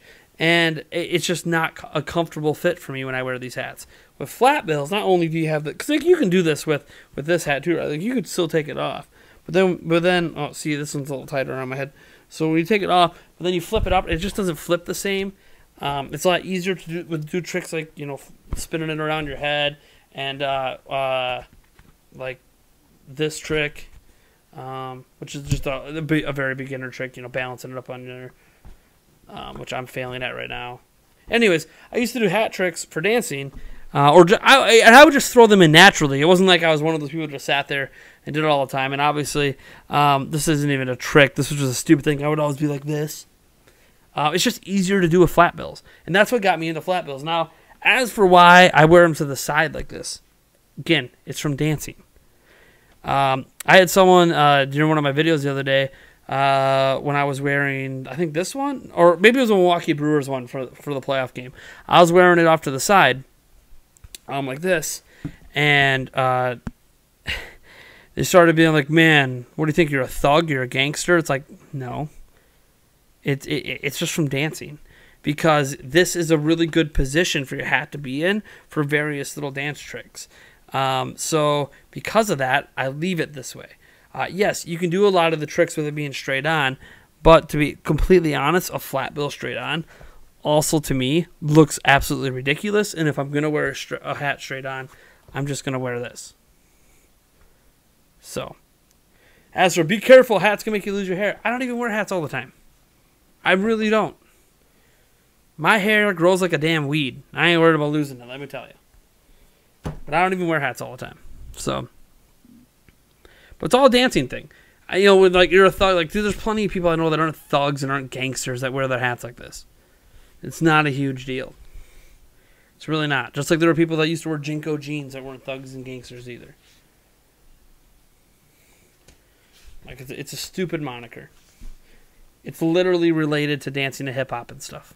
Which to people, oh, that's thug and gangster. It's like not really. Like there's actually music called gangsta music. Like it's not that. It's hip hop. Come on. So what do I prefer? I mean, I don't really have a preference. That's the weird thing. I can wear any kind of hat. Doesn't matter. I naturally gravitate when I'm looking to hats to flat bills because I always think, well, man, wouldn't this look cool with an outfit I have at home that I might be able to wear out while I'm dancing and clubbing? When reality is, now that I have 3 kids, I don't really get out to do it that often. But I'm always thinking, man, wouldn't this hat be fly if I was wearing my Giannis Milwaukee Bucks jersey and out, at a sports bar that has a DJ and I'm just busting a move on the dance? Wouldn't that be sweet? Like that's going through my mind. When reality is, I should be thinking, man, wouldn't this be cool to wear if I shoot a video outside for Nintendo Prime? This one looks a little ridiculous only because it got wet, and I've been trying to get this to pop back out, but it's like permanently, because there's like a paper thing or something. I don't know. It's permanently deformed. I've tried reforming it. I've tried the hat racks. I've tried a lot of things.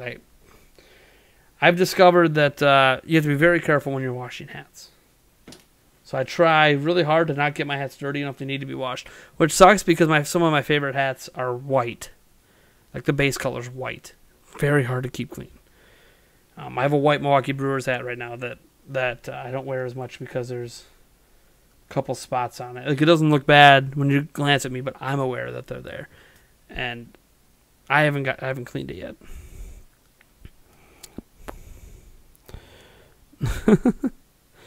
But yeah, I don't even wear hats all the time. Like you see me in videos, I won't have hats on. Some videos I have hats on, some videos I don't. Some videos my hair is done up and spiking. I like wearing it like that. Sometimes it's not. It's all dependent, It's kind of what I'm feeling, what mood I'm in. Usually if I'm wearing sports attire, I have realized when I wear sports attire, I'm usually wearing the matching hat for the sports attire. Milwaukee Bucks shirt, Milwaukee Bucks hat. It's just a habit I have. But like the Pokemon, it's not like I have a bunch of Pokemon clothes, so I just decided to wear this randomly. Like if I'm going to go to GameStop, I'll probably throw on a gamer hat. Why? I don't know. It's just a habit. But when I'm at home, I'm usually not even wearing my hats around the house as much. It's just a fashion thing for me at this point. It's fashion and dancing. And then when I actually want to block the sun, it's cool to be like, hey, block the sun. Block the sun. That's the only time I've ever turned one of these hats sideways is I was driving and the sun was just getting me right here. And I'm like, fuck you. You're not going to get me now. I look like a retard, but shouldn't use that word. Don't look like a retard. Look like a stupid person. I'll just look stupid. Let's put it that way. Sorry. Should not use the R word like that. I know better than that. Literally, my fiance is like a social worker, so definitely should not be using terms like that. I know better. Gosh. See, you figure those old habits of yours are like beaten out of you from when you were a kid, and then every now and then it just creeps back up when I haven't even used that word in so long. Cool. Okay, bro. Wear your hats. I mean, that's the thing. I wear my hats how I like, when I like, whenever I want, whatever type of hat I feel like wearing at that time. Or I don't wear it at all, and I do my hair up, or I don't do my hair up because I'm being lazy that day. Or I do my hair up, and I got like a little like messy spike in the front because that's just. I kind of like the messy look. Back from my average comment, what's your general impressions of Starlink? It looks interesting, but I can't get past the fact the characters and story look so lame. Can you turn off the voices? I don't know if you can turn off the voices because I don't want to turn off the voices. I like the story. I like the characters. It's part of the charm of the game. Can you play as Fox for free the entire game? What do you mean for free? He's included with the starter edition, and he's included with the digital version. So if you mean for free in that way, then sure. And you can literally play with them from the start of the game to the end of the game. You never need to change pilots. You can play as Star Fox the whole time. Why that matters to some people, I don't know. This is not a Star Fox. I don't know how many times I got to remind people, this isn't a Star Fox game. Stop approaching it like it's a Star Fox game, because it's not. And it's like some of the reviews, like Nintendo Life, like this is like the perfect Star Fox open world or whatever. It's like, but it's not a Star Fox game. It's a game that has included Star Fox in its universe, yes. Star Fox is now officially part of the Starlink universe. But it's not a Star Fox game. I can't beat that into people's heads enough. It's not. Don't buy it expecting to be a Star Fox game, because it's not a Star Fox game. But if you're like, what's my general impressions of Starlink? It's amazing. Remember how I was ranting and raving about how impressed I was by this game back during E3 and have been defending it ever since? Despite some of the crappy practices in place with some of the, just Toys to Life stuff in general.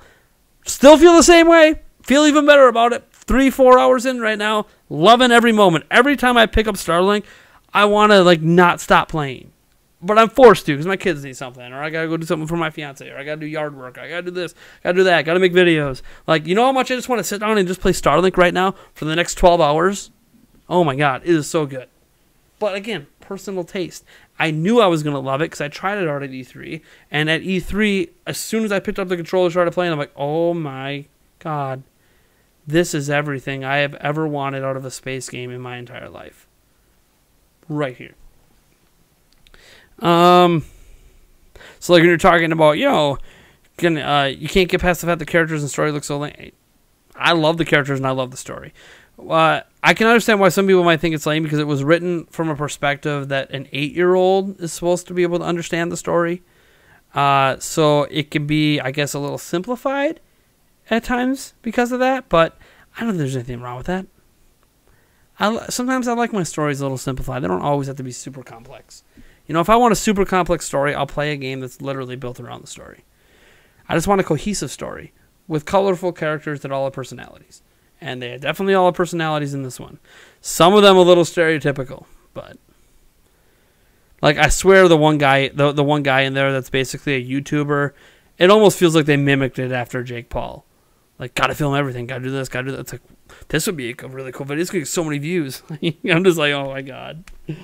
Oh, there's the classic super popular YouTube vlogger right there. Just hit on all the stereotypes of YouTube vloggers. That's okay.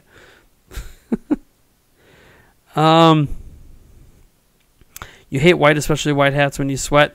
Yeah, you can do something about the sweat. Some of the hats, what's been a lot of the white hats are starting to get better about this. The hats will be white, but they'll have a dark inside lip. So this part right here, it's actually dark on this hat. So what they'll do is they'll have the hat white and they'll be dark on the lip, and that dark there is to absorb your sweat so it doesn't appear on the white. Some hats are getting better about that. Not all of them are. And sometimes you just sweat so much it won't matter. But yeah, sweat stains are always an issue with white hats, but you can kind of get around it in some cases, and you can actually spray stuff on it that'll wick away your sweat so it doesn't absorb in. It's kind of like a never wet situation. Actually works, by the way.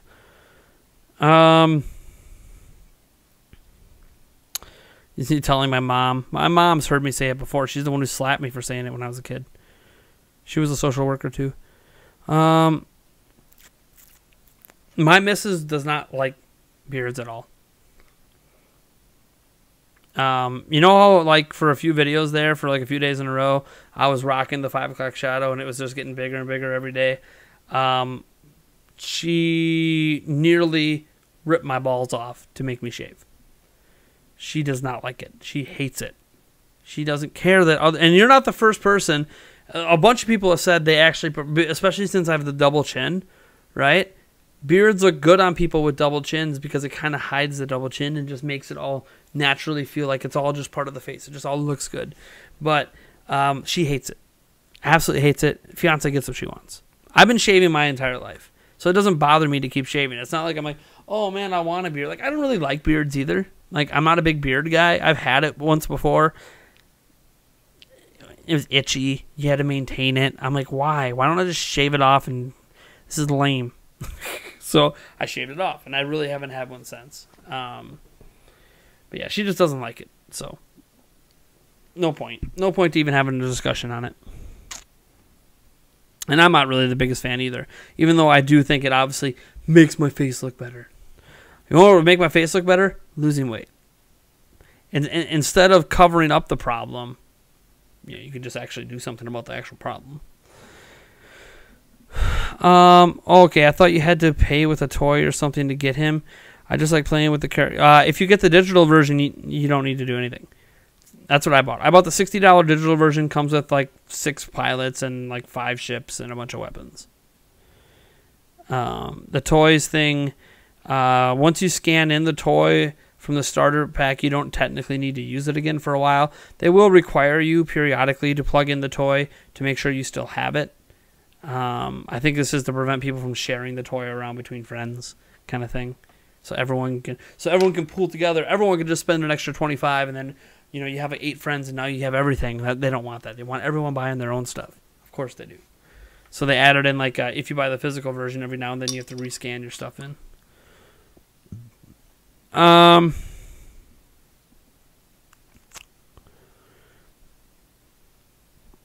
Justin Caldero. Nate Q&A would you rather be floating on a 4x4 foot raft in the middle of the ocean with any weather for 5 hours, or in a metal cage under the water chummed up with great whites swimming around for 45 minutes? I would rather be in a metal cage under the water chummed up with great whites swimming around me for 45 minutes.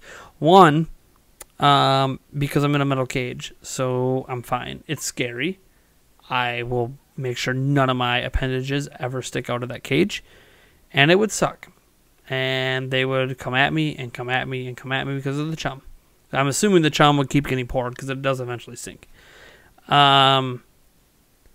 Whereas 5 hours on the ocean, like even if you're in perfect weather, or even if you're in overcast, right? You're in overcast, so you're not getting beat on by the sun.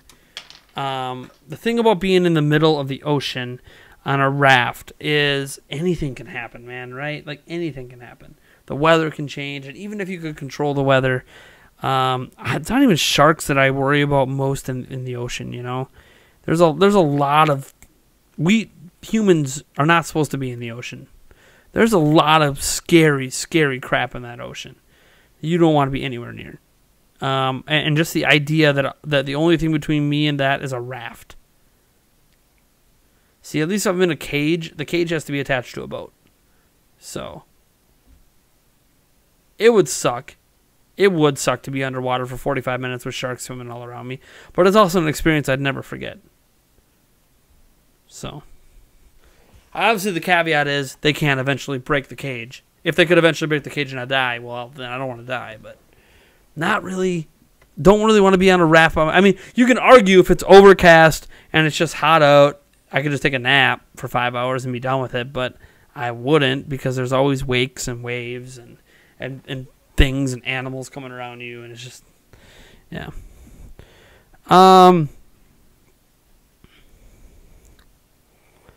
Starter pack's in the mail, nice. Magma says, "Oh wow, I just got very impressed by Microsoft. What's that? Not a new game. A Taco Bell Xbox. Oh, they have a Taco Bell Xbox. Hold on. I'm not a big Taco Bell guy. I like Taco John's better, but I mean Taco Bell's okay. Taco Bell Xbox 2018. Hold on. What's this Taco Bell Xbox? How to win Microsoft limited edition Xbox One X bundle. It just looks like a white Xbox. What's so special about? Hold on, I'm watching the Taco Bell. Yeah, there's the music playing from it. Turn this down. Okay, so it's got a blue light. That's it. That's it.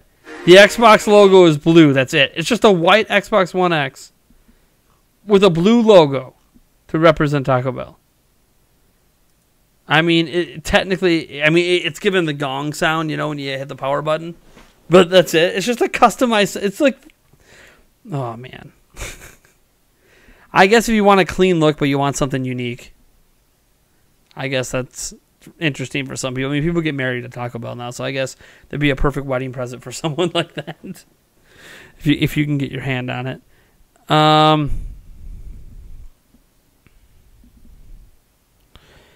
I know you were joking, but I think it's funny. You honestly think I look all right with a short beard? No, I don't think I look... Here's the thing.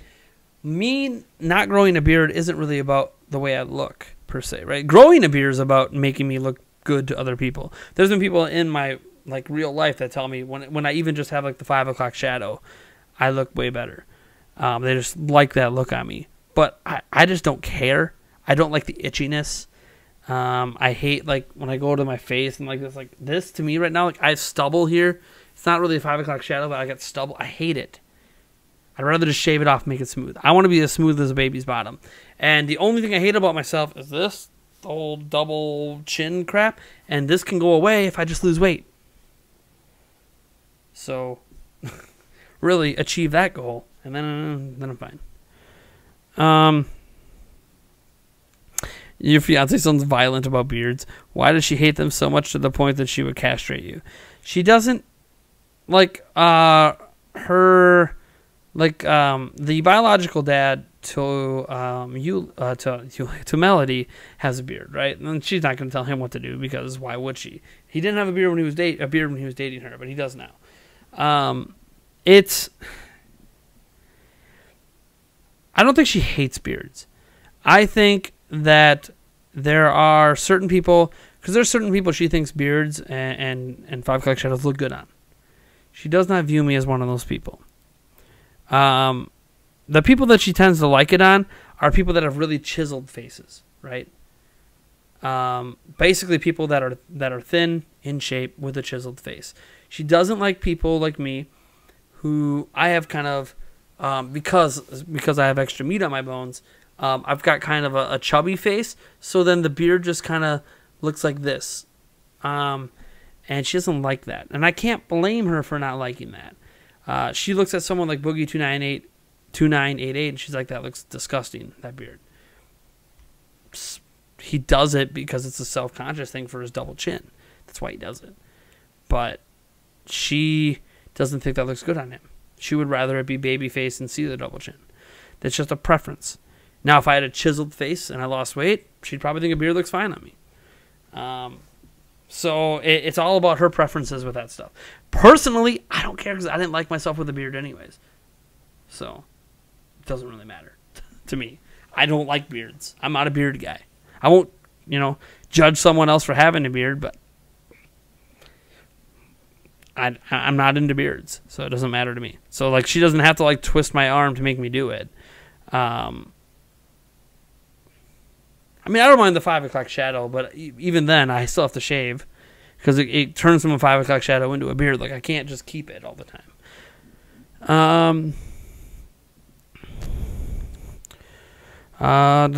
Rather, next time play Baldus Basics of Education and Learning or Bendy in the Ink Machine. I have no idea what those are. So, you can, I can't swim, and my biggest fear is the ocean/sharks. So I had trouble answering this question when my coworker asked me. Well, you don't have to be a swim. I'm not like afraid of the ocean. I was going to be an oceanographer at one point, but in studying it, you learned a lot of really scary things happening in the ocean that make you realize, man, people really shouldn't be in there. Like, I also swim along the shore and stuff like that, I'm not saying that you can't enjoy beaches, but it's one of those things that, like, you're very much a guest in that ocean. You need to respect the fact that we are guests in that ocean. It is not where we belong.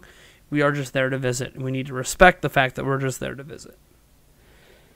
And when you're on a raft in the middle of the ocean, you're just worried about surviving those 5 hours. You're not worried about respecting the ocean. Let me see here. They couldn't even put a Taco Bell on it. Yeah, they just made a different color light up logo, and then they gave the little Taco Bell jingle. But maybe that's the point. Maybe people are tired of like ink all over their consoles. They want something clean that's unique. It is unique because there's a lot of consoles that have print all over it. This one doesn't. It's just clean, and you wouldn't even know there's anything special about it until you hit that power button. And for some people, they're going to be into that. So, Note 9 tech support in the house. It felt amazing, dude. It felt so good when I shaved off my beard. The one time I had it, it felt so good to get rid of that thing. I'm like, oh my god, I finally don't have to maintain it anymore. I don't have to be so itchy anymore. I don't have to worry about food and crap getting in my all the time anymore. It was so annoying. Alexa, play my meme playlist. I don't have an Alexa, so I could say, hey Alexa, There's no Alexa in my house. Yeah, and see, you think he looks good with the beard. I'm indifferent. I've never seen Boogie without a beard. I mean, I shouldn't say that. I've seen pictures of him without a beard, but I haven't watched a video of his where he doesn't have a beard. So to me, that's just the way he looks. Like, I don't think it looks good. I don't think it looks bad. It's just that's the way he looks. I can't tell you what I think until I see him shave it off. Then I can be like, okay, maybe I like you better with the beard. But see, I've seen myself with a beard and without, and I know that I prefer myself without one. And that's in addition to all the annoyances a beard provides. Boogie's beard looks bad. I'd rather see his whole face. It's incredible how he's been handing. Yeah, dude, he's done really good. I mean, obviously, he got the surgery, but I think for him it was probably the best move to get the surgery. But I mean, he's doing phenomenal with it. I mean, changed his entire lifestyle in order to make that gastric bypass be a success. So good for him. It sounds like he's got a lot of friends that really help his support system too. So I'm happy. I'm happy for Boogie in terms of his weight loss. Francis plays. Any tips on starting a YouTube channel? Don't. The end. Don't. I gave hold on. I did an entire. Hold on. I have a video you can watch. I did. Give me a second. I did a live stream on this not too long ago. Let's see here. Where are my YouTube? Here it is. I am going to give you a link here to a stream I did with YouTube tips and blah, blah, blah. It's about 2 hours long, and it goes over a whole bunch of stuff. So, there you go. I put the link in the chat. Check it out. That is my YouTube tips and tricks video. I did a Q&A for it, and I gave some advice on starting out as a YouTube channel. What do you think about Van Buren being turned down as a Nintendo ambassador? Don't even know who that is.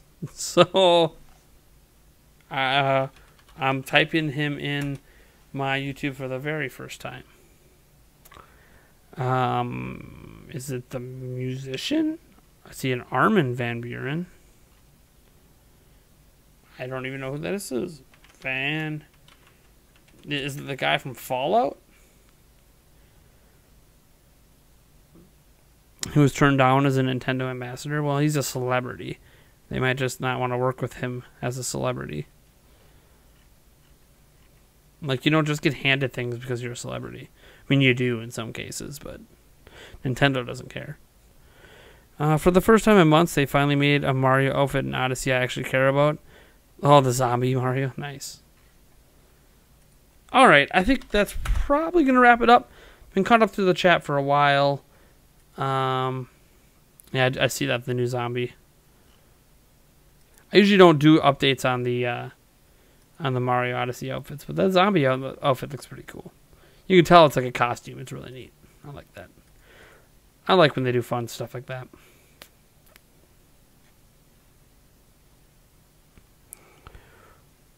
Collab with Arlo. Wouldn't that be sweet? Arlo's never responded to me. I've tried contacting him before. He's never responded, so don't expect to get a response from him.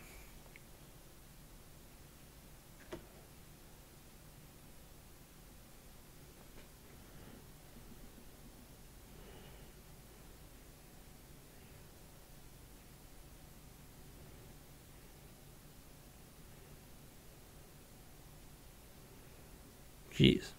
Notifications on my phone going nuts. Alright, later guys. That's going to do it for the stream. Thank you guys for tuning in. It's officially hit 2 hours, which is a half hour longer than I usually do.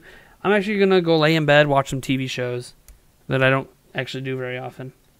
Catch up on some shows. And get some sleep. Peace out.